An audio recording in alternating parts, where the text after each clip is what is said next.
Hello friends, എല്ലാവർക്കും ചെമ്മൈ പൂവിൻ്റെ ഇന്നത്തെ പുതിയൊരു എപ്പിസോഡ് വീഡിയോയിലേക്ക് സ്വാഗതം.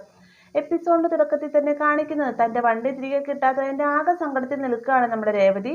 ഇതേ സമയം തന്നെ സുധിയാകട്ടെ തന്റെ പണം തിരികെ നൽകാതെ നീലിമയെ തിരിച്ചു വിടുകയില്ല, പോലീസ് സ്റ്റേഷനിൽ നിന്ന് വരെ ഇറക്കി വിടുകയില്ല എന്നൊക്കെ പറഞ്ഞുകൊണ്ട് വാശിയോടുകൂടി തന്നെ നിൽക്കുന്നുണ്ട്. എന്നാൽ നീലിമയാകട്ടെ താനൊരിക്കലും സുധിക്ക് പണം തിരികെ നൽകുകയല്ല, എനിക്ക് അവകാശപ്പെട്ട പണമാണ് എന്ന് തന്നെ വാദിച്ചുകൊണ്ട് നിൽക്കുകയാണ് കേട്ടോ. പിന്നീട് കാണിക്കുന്ന നമ്മുടെ സച്ചിയോടായിട്ട് രേവതി പറയുന്നുണ്ട്, സച്ചിയേട്ടാ ഇനി നമുക്ക് നമ്മുടെ വണ്ടി തിരികെ കിട്ടുകയില്ലേ എന്നൊക്കെ ചോദിക്കുന്ന സമയത്ത് രേവതി ഇതിന് മാത്രം സങ്കടപ്പെടാൻ എന്താ ഉള്ളത്, തീർച്ചയായിട്ടും നമ്മുടെ വണ്ടി തിരികെ കിട്ടുന്നതായിരിക്കുമെന്നൊക്കെ സച്ചി മറുപടി പറയുന്നുണ്ട് കേട്ടോ. പെട്ടെന്ന് രേവതി പറയുകയാണ്, സച്ചിയേട്ടാ എനിക്ക് മാത്രം എന്താ ഇങ്ങനെ, ഈ ദൈവം എങ്ങനെ ഇത്രയധികം എന്നെ പരീക്ഷിക്കുന്നത് എന്നൊക്കെ ചോദിക്കുന്ന സമയത്ത് പിന്നെ ദൈവത്തിന് വേറൊരു പണിയില്ല, നിന്നെ തന്നെ പരീക്ഷിച്ചുകൊണ്ടിരിക്കുകയാണ്. നീ നോർ പാർക്കിംഗ് ഏരിയയിൽ വണ്ടി കൊണ്ട് പാർക്ക് ചെയ്തത് ദൈവത്തിന് പഠിക്കുന്ന എന്തിനാ രേവതി? നീ വണ്ടി പാർക്ക് ചെയ്തതിനു ശേഷം ദൈവം അവിടെ കൊണ്ട് ബോർഡൊന്നും വെച്ചതല്ലല്ലോ, കുറച്ചുകൂടി ശ്രദ്ധയോടുകൂടി തന്നെ എല്ലാ കാര്യങ്ങളും കൈകാര്യം ചെയ്യണമായിരുന്നു എന്നൊക്കെ സച്ചി പറയുന്ന സമയത്ത് ശരിയാണ്, എന്റെ കുഴപ്പമാണ്, എന്റെ കുഴപ്പം കൊണ്ട് മാത്രമാണ് വണ്ടി നഷ്ടപ്പെട്ടത്, ഇനി ഞാൻ എന്താ ചെയ്യുക എന്ന് പറഞ്ഞിട്ട് രേവതി സങ്കടപ്പെടുന്ന സമയത്ത് സച്ചി പറയുന്നുണ്ട്, നീ വിഷമിക്കുകയൊന്നും വേണ്ട, നമുക്ക് നമ്മുടെ വണ്ടി തിരികെ പിടിക്കാന്നേ എന്നൊക്കെ പറഞ്ഞുകൊണ്ട് സച്ചി രേവതിയെ സമാധാനിപ്പിച്ച് നിർത്തുന്ന സമയത്ത്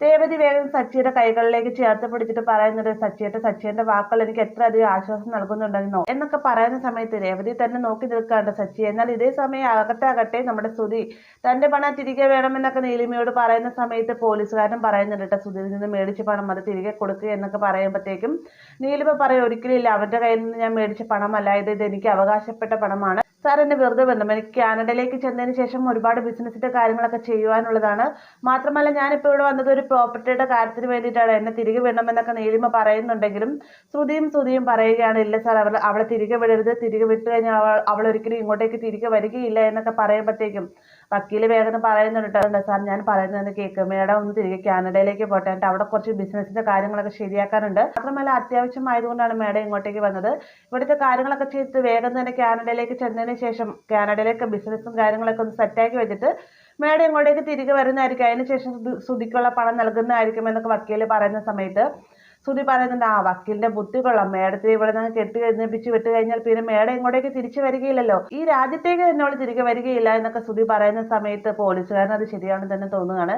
പിന്നീട് കാണിക്കുന്നത് നമ്മുടെ സച്ചിയോടായിട്ട് രേവതി പറയുന്നുണ്ട്, സച്ചിയേട്ടൻ എനിക്ക് വിശന്നിട്ട് വേണം, നമുക്ക് എന്തെങ്കിലും പോയി കഴിച്ചാലോ എന്ന് ചോദിക്കുന്ന സമയത്ത് ഇപ്പോൾ ഭക്ഷണം കഴിക്കാൻ നമ്മൾ അങ്ങോട്ടേക്ക് മാറിക്കഴിഞ്ഞാൽ ആ സമയത്തായിരിക്കും ചിലപ്പോൾ ട്രാഫിക് എസ് വരുന്നത്, പിന്നീട് അദ്ദേഹം പുറത്തേക്ക് പോയി കഴിഞ്ഞാൽ ഇപ്പോഴൊന്നും കാണൽ നടക്കുകയില്ല, എന്നിരുന്നാലും എസ് വന്നിട്ട് പോയാൽ പോരെ എന്നൊക്കെ സച്ചി പറയുന്ന സമയത്ത് അത് മതി, അല്ലെങ്കിൽ പിന്നെ നമ്മൾ വീണ്ടും ഇവിടെ നിൽക്കേണ്ടി വരില്ലേ, വണ്ടിയൊക്കെ മേടിച്ചിട്ട് പോയാൽ മതി, എന്നിട്ട് മതി ഭക്ഷണം എന്നൊക്കെ ഇങ്ങനെ രേവതി പറയുകയാണ്.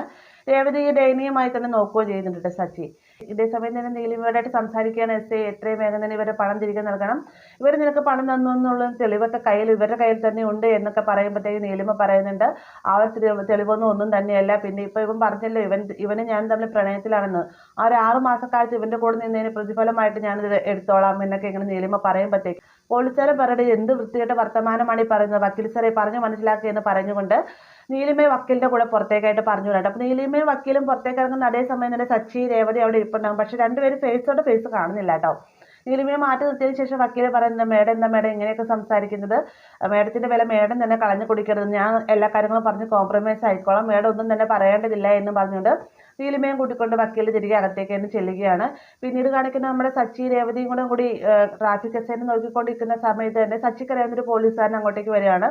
സച്ചി അദ്ദേഹത്തെ കാണുമ്പോൾ തന്നെ അദ്ദേഹത്തിന്റെ അടുത്തേക്ക് ചെല്ലുന്ന നേരത്തെ രേവതി ചോദിക്കുന്നുണ്ട്, സച്ചിനെ അറിയാമോ ആ സാറിനെ എന്ന് ചോദിക്കുന്ന സമയത്ത് എനിക്ക് പരിചയമുള്ള ഒരു സാറാണ്, ഞാനൊന്ന് പോയി സംസാരിച്ച് നോക്കട്ടെ എന്നും പറഞ്ഞുകൊണ്ട് തന്നെ സച്ചി പോലീസുകാരുടെ അടുത്തേക്ക് ചെല്ലുന്ന സമയത്ത് പോലീസുകാരൻ ചോദിക്കുന്നുണ്ട്, ആ സച്ചി നീ എന്താ എവിടെ, ഇനി വേറെ എന്തെങ്കിലും തല്ലുകേസും കാര്യങ്ങളൊക്കെ ഉണ്ടാക്കിയോ എന്നൊക്കെ ചോദിക്കുമ്പോൾ, അല്ല സാർ ഇതെന്റെ ഭാര്യയാണ്, എന്റെ ഭാര്യയുടെ വണ്ടി ഇവിടെ പിടിച്ചു വെച്ചിരിക്കണം, അറിയാതെ അവൾ നോ പാർക്കിംഗ് ഏരിയയിൽ കൊണ്ട് വണ്ടി പാർക്ക് ചെയ്ത് സാറിന്റെ കെയർ ഓഫ് കയറി എങ്ങനെ വണ്ടി പുറത്തേക്ക് ഇറക്കാൻ പറ്റുമോ എന്നൊക്കെ ചോദിക്കുന്ന സമയത്ത്, ഇല്ല സച്ചി പറ്റുകയില്ല, ട്രാഫിക് പോലീസുകാരനാണ് പിടിച്ചിരിക്കുന്നത്, എനിക്കൊന്നും തന്നെ ചെയ്യാൻ പറ്റുകയില്ല എന്ന് പറഞ്ഞിട്ട് അദ്ദേഹം അകത്തേക്ക് പോവാണ്. അപ്പൊ ഈ പോലീസുകാരന്റെ വാക്കുകൾ നമ്മുടെ സച്ചിനെ വല്ലാതെ തന്നെ വേദനിപ്പിക്കുന്നുണ്ട് കേട്ടോ. അതേസമയം തന്നെ വക്കീല് നീലിമയെ സപ്പോർട്ട് ചെയ്ത് തന്നെ സംസാരിക്കുന്ന കേൾക്കുമ്പോൾ തന്നെ ശ്രുതിക്ക് ദേഷ്യം അടക്കാനാവുന്നില്ല. ശ്രുതി പറയുന്നത്, സാർ ഇനിയിപ്പോൾ എന്നും പറഞ്ഞിട്ട് കാര്യമില്ല, നമുക്ക് കോടതിയിൽ വെച്ച് കാണാം, കോടതിയിൽ ഞങ്ങൾക്ക് ആവശ്യമുള്ള തെളിവുകളെല്ലാം തന്നെ നിർത്തിക്കോളാം എന്നൊക്കെ ശ്രുതി പറയുന്ന നേരത്ത് ശ്രുതിയും പറയുകയാണ് കേട്ടോ, ആവശ്യമുള്ള തെളിവുകളെല്ലാം തന്നെ ഞങ്ങളുടെ കയ്യിലുണ്ട്, കോടതിയിലേക്ക് കേസ് പോയി കഴിഞ്ഞാൽ പിന്നീട് ഇവർക്ക് ഈ രാജ്യം വിടാൻ പറ്റുകയില്ലല്ലോ എന്നൊക്കെയാണ് ശ്രുതി പറയുകയുണ്ടോ. ഈ ഒരു സമയത്ത് നീലിമ തന്റെ വാദങ്ങൾ തന്നെ ന്യായീകരിച്ച് തന്നെ സംസാരിക്കണം കേൾക്കുമ്പോഴത്തേക്കും പോലീസുകാരൻ ദേഷ്യം വരികയാണ്. അദ്ദേഹം പറയുന്നുണ്ട്, ഇനി നീ മിണ്ടിപ്പോവരുത്, ഇത്രയും നേരം ഞാൻ മിണ്ടാതെ നിന്നപ്പോൾ നീ എന്താ വിചാരിച്ചത് ഞാൻ എന്താ പ്രതികരിക്കാത്തവനാണെന്ന് വിചാരിച്ചത്? നെല്ലും പഞ്ചം കണ്ട് എനിക്ക് നന്നായിട്ട് അറിയാം. ഇവന്റെ കയ്യിൽ നിന്ന് പണം മോഷ്ടിച്ചുകൊണ്ട് പോയി എന്നുള്ള കാര്യം നേരത്തെ തന്നെ ഈ പോലീസ് സ്റ്റേഷൻ കേസായിട്ട് കിട്ടിയിട്ടുള്ളതാണ്. അതുകൊണ്ട് തന്നെ ആ ഒരു തെളിവ് മതി എനിക്കിപ്പോ നിന്നെ ഇവിടെ അറസ്റ്റ് ചെയ്യാൻ. പിന്നീട് നിന്റെ കാനഡയിലേക്ക് പോക്കോ, മാത്രമല്ല ഇവിടെ ഇപ്പൊ സ്ഥലത്തിന്റെ രജിസ്ട്രേഷൻ വേണ്ടി വന്നാണെന്ന് പറഞ്ഞില്ലേ, അതുപോലെ ഇവിടെ നടക്കുകയില്ല. കാനഡയിലുള്ള ബിസിനസ് വരെ പൊളിഞ്ഞു പോകുമെന്നൊക്കെ പോലീസുകാരൻ പറയുന്ന സമയത്ത് നീലിമ പറയുന്നുണ്ട്, സാറിനെ പേടിപ്പിക്കുകയാണോ? ഞാൻ ഈ നാട്ടിൽ നിന്ന് പോയവളാണെങ്കിലും ഈ നാട്ടിലെ നിയമങ്ങളും കാര്യങ്ങളൊക്കെ അത്യാവശ്യം അറിയാവുന്നതാണ് ഞാൻ എന്ന് നീലിമ പറയുമ്പോഴത്തേക്കും, അപ്പൊ നിന്നോട് പ്രത്യേകിച്ച് നിയമങ്ങളും കാര്യങ്ങളൊന്നും പറഞ്ഞു തരേണ്ടതില്ലല്ലോ. ഒരുത്തിനെ വഞ്ചിച്ച് അവനെ പ്രണയം നടിച്ച് അവന്റെ കയ്യിൽ നിന്ന് പണം മോഷ്ടിച്ചുകൊണ്ട് പോയി കഴിഞ്ഞാൽ എന്താ നിയമമെന്ന് നിനക്ക് നന്നായിട്ട് അറിയാവുന്ന കാര്യമല്ലേ?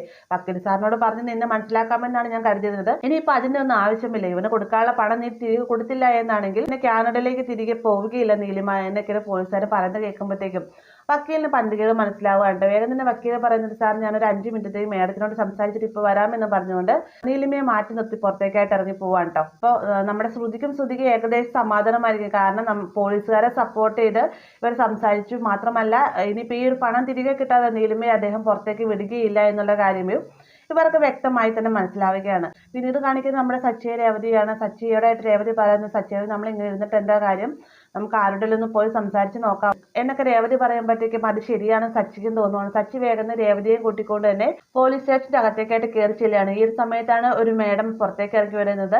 അവരോടായിട്ട് ചോദിക്കുന്നുണ്ട്, മേഡം ട്രാഫിക് SI വന്നുവോ എന്ന് ചോദിക്കുന്ന സമയത്ത് SI സാർ അർജന്റായിട്ടൊരു മീറ്റിങ്ങിലാണ്, അതുകൊണ്ട് തന്നെ ഇപ്പൊ കാണാൻ സാധിക്കുകയില്ല എന്ന് പറയുകയാണ് കേട്ടോ. ഇങ്ങനെ ഇവര് വിഷമിച്ചിരിക്കുന്ന സമയത്താണ് സച്ചിക്കാരെന്ന പോലീസുകാർ വീണ്ടും വരുന്നത്. എന്നിട്ട് പറയുന്നത്, സച്ചി നിന്റെ വണ്ടി തിരികെ കിട്ടണമെന്നാണെങ്കിൽ ട്രാഫിക് SI സാർ ഇപ്പൊ തിരക്കിലാണ്, അദ്ദേഹത്തോട് ഇപ്പൊ സംസാരിക്കാൻ പറ്റുമെന്ന് എനിക്ക് തോന്നുന്നില്ല.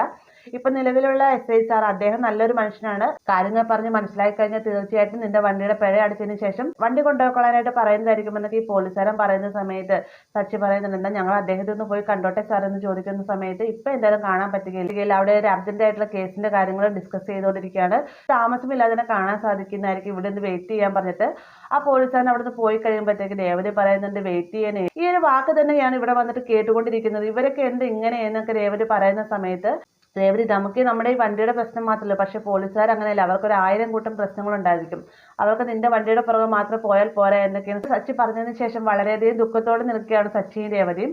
അപ്പോൾ ഈ ഒരു ഭാഗത്തോടെയാണ് ഇന്നത്തെ എപ്പിസോഡ് അവസാനിക്കുന്നത്. വീഡിയോ ഇഷ്ടമായി കഴിഞ്ഞാൽ ലൈക്ക് ചെയ്യാനും കൂടെ ചാനൽ സബ്സ്ക്രൈബ് ചെയ്യാനും മറക്കരുത്.